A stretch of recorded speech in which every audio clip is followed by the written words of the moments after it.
We're going to look at a piecewise function today. We're going to start with the first example. Before we look at the graph of a piecewise function, we will evaluate a piecewise function. Remember, to evaluate means to find a y when we know a certain x value. So for example, the first one says find f of 0. So I look over to the function. Notice the function has two parts. That's why it's called a piecewise function. So it's got y equals x plus 2 if x is less than 2, or y equals 2x plus 1 if x is greater than or equal to 2. So in order to determine where we are plugging in the x value of 0 into which part, we have to look at the inequalities. So the 0 that I'm plugging in is less than 2. So 0 is less than 2. So I'm going to plug 0 into the first part, y equals x plus 2. So 0 plus 2 is 2. So f of 0 is 2. So I'm going to look to the inequality to determine which part I'm plugging in my x value into. So the next one says find f of 2. So I notice that if I plug 2 here, 2 fits into the second inequality. 2 is greater than or equal to 2. So I'm going to plug 2 into 2x plus 1. 2 times 2 plus 1 is 5.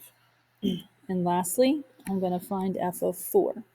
So if I go 4 fits into the second inequality, 4 is greater than or equal to 2, so I'm going to plug in 4 into the second equation. 2 times 4 plus 1 is 9. So that's how we evaluate a piecewise function. We look to see what x value am I plugging in, which inequality does it fit into, and that's where I'm going to plug it in. Okay, so now we're going to look at the graph of a piecewise function. So what I have here, instead of having two entire lines, I have two rays because it says y equals 1/2 x plus 3 halves if x is less than 1, and y is equal to negative x plus 3 if x is greater than or equal to 1. So I'm going to draw a little imaginary line here when x equals 1. This is the line x equals 1.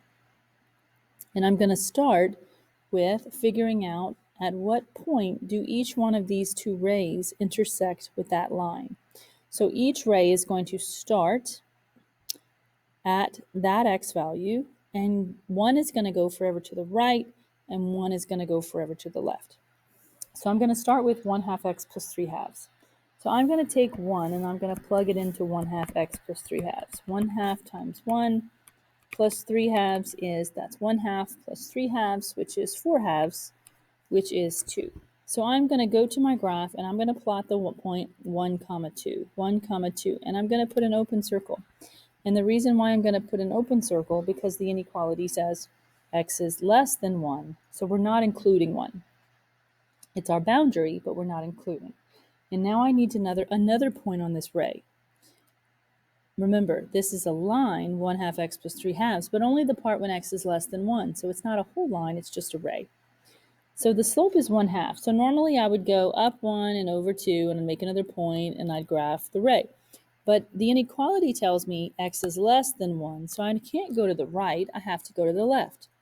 So instead of going up 1 and to the right 2, I'm going to go down 1 and to the left 2 and make a point, and then there's my first ray. Now I'm going to do the next part. So I'm going to take 1 and I'm going to plug it in for x. Negative 1 plus 3 is 2. Oh, we get the same number. So when I plugged in 1 for x, I got 2 for y. So I'm going to go to the point 1, 2, and this time I'm going to put a closed circle. And the reason why I'm going to put a closed circle is because the inequality tells me x is greater than or equal to. So I am including this point. And the next thing I need is the slope. The slope is negative 1. So I'm going to go down 1 and to the right 1. Notice I'm going to the right because the inequality tells me x is greater than or equal to 1. So here's the graph, 2 rays.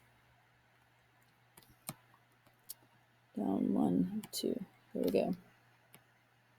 There we go. Okay, so notice that I think we're going to do another example. I think we're going to graph another piecewise before we do the step function.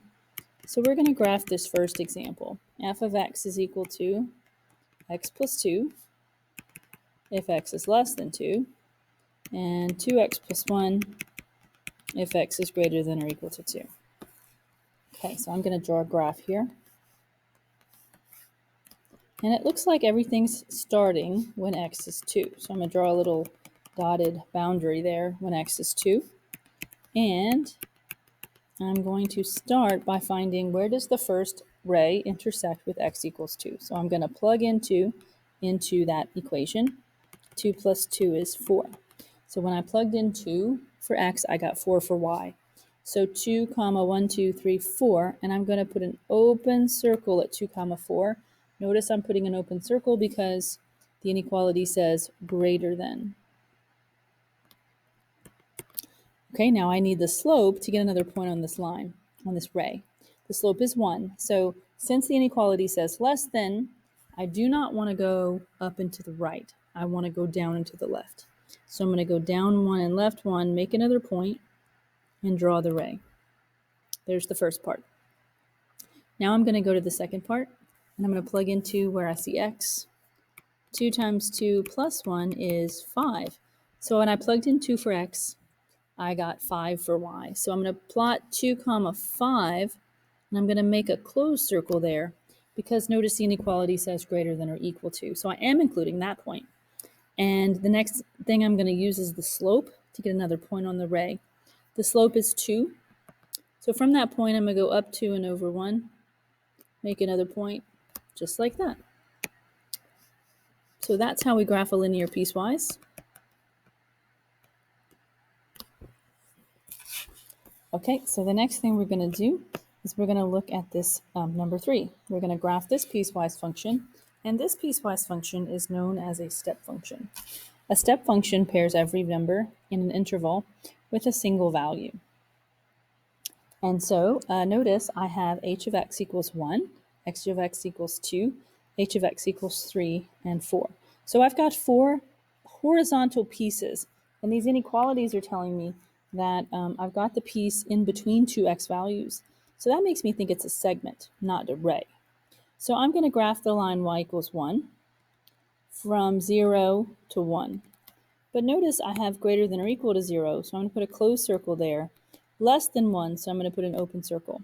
And I'm going to graph the horizontal line, y equals 1, but only the part that's in between when x is 0 and 1. So it becomes a little segment. And then I'm going to graph y equals 2 the same way, in between 1 and 2 though. So I'm going to put a closed circle at 1, open circle at 2. Look at the inequalities. Okay, and then y equals 3, closed circle at x equals 2, open circle at x equals 3, and graph everything in between. And then y equals 4, closed circle when x is 3, open circle when x is 4, everything in between. So we see why it's called a step function, because it makes steps. We also want to talk about domain here. So hopefully you've watched the video on domain and range. So let's talk about the domain of this piecewise function.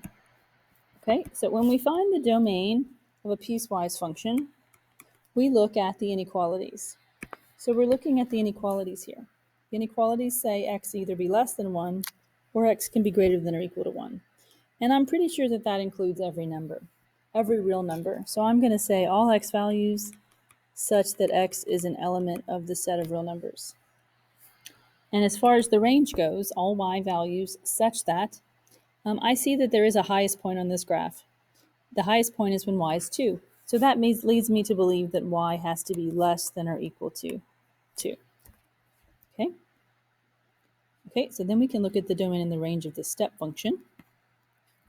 Now this one's a little different because the inequalities are definitely telling me what the domain is, but the domain is not all the real numbers because we've got and compound inequalities, which are in between situations. So I'm going to say all x values such that I see that x is going to be, and if I look at the graph, I can also see that x stays in between 0 and 4. So we are including 0, but not including 4. Do you see the open circle at x equals 4? So we're definitely not including 4 here. And then for the range, all y values such that, well, let's see. Y can be 1, or it can be 2, but not anything in between 1 and 2. Look, all this empty space right here in between 1 and 2. Or 3, or 4. And y can't be anything other than that because we've got all those empty spaces. Do you see that? Empty space in between when y is 3 and y is 4. So just those 4 numbers.